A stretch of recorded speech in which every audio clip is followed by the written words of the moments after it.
I purchased your project back in 2011, the Behind the Curtain Yes. project. Wow. Thank you, man. Yeah, Wow. You took it on back my for me with that. iTunes Appreciate on that. that phone right there. Crazy. How did that help change your career? Like being able to Oh, man. make beats and then put them out for people to purchase and listen to. A lot of times I listen to instrumentals while I'm working. Hmm. Like how did that have a big role in your career? So I want to shout out Nature Sounds Records and my man Devin over there. So around that time, I started to acquire a fascination with music producers and people that were like me, right? So the kid in fucking Boise, Idaho or something, who's just like me, making beats and they're in their mom's basement, they're barely getting by, maybe a college dropout or high school dropout even. And so I started to think about other producers and other creatives. And so when I thought about that project, I wanted to do something creative and I wanted to sort of do something that I knew other people wouldn't do.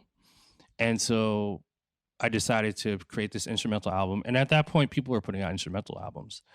But in addition to the instrumental album, you also get the audio stems for the project. So I don't know if you noticed, but when you buy the CD, it comes with a download card with a code on it. Mm-hmm. And when you put the code in and you go to the website, it gives you access to download the stems. So you get all my drum sounds, you get all the synthesizers, the bass sounds. So that came with the project. This was 2011, my Behind the Curtain instrumental project. Right. And so that was like the beginning of this idea of, oh, wow, there's a community of producers and people out there that find value in having access to my instruments and not just the music.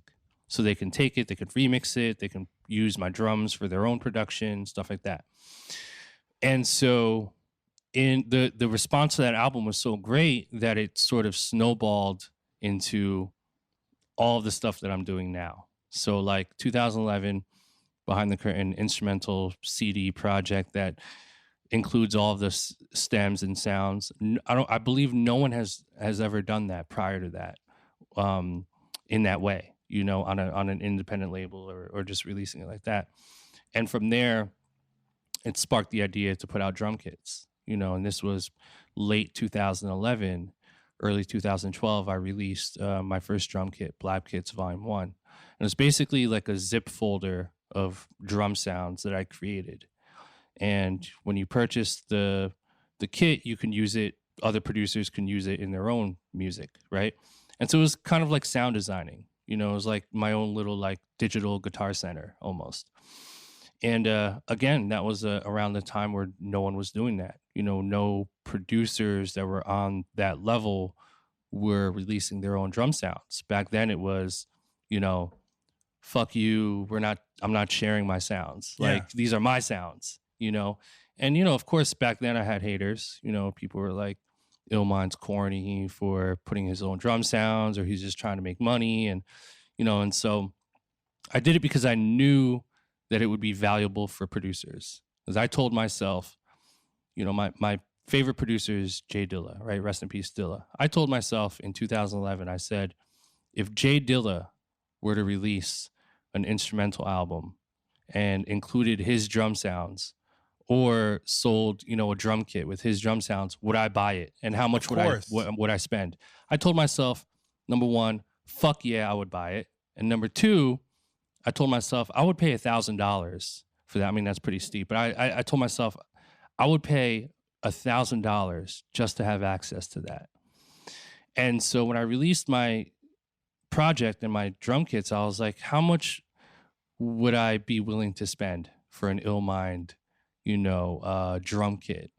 And I priced it really low. I said, $20, $25 for 150 sounds. That's less than $1 per sound. Yeah. Right? It's super cheap.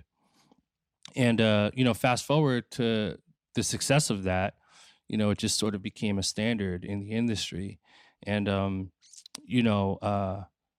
it became a thing that I didn't know would become this huge ecosystem, this Right. this way for producers to share sounds and generate income, and it's almost like we're recycling our creativity and sharing our sounds together, and it's really impacted music in a big way. And so I'm just really proud to have been able to be part of that movement.